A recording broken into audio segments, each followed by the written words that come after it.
Fox 5 News. Horror in Texas. 26 people killed and several injured when a gunman opens fire inside a church, marking the deadliest mass shooting in the state's history.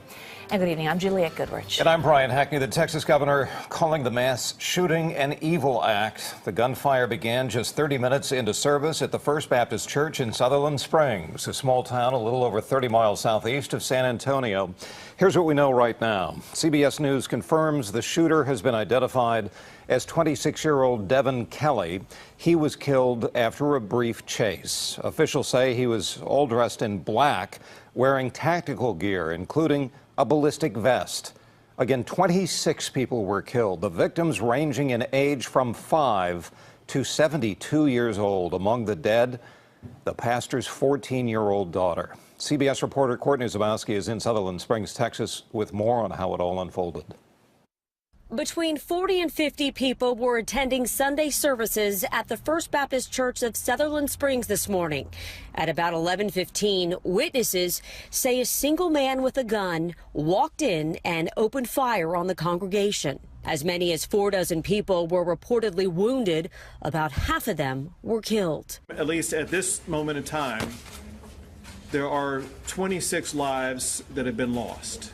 The gunman reportedly fled the scene in a vehicle. Police are said to have pursued him north into Guadalupe County.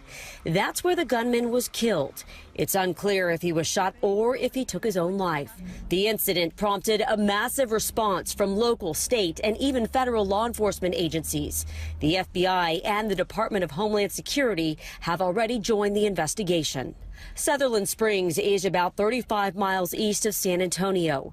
Today, one person described it as the kind of place where everybody knows everybody, including the people who were killed today. Courtney Zabowski for CBS News, Sutherland Springs, Texas.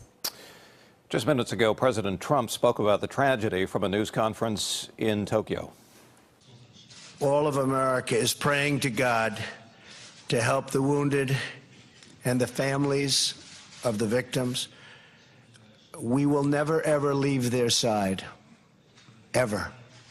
San Francisco Mayor Ed Lee tweeted how many lives have to be lost for Congress to address our dire need for gun law reforms. We owe it all to those affected by gun violence.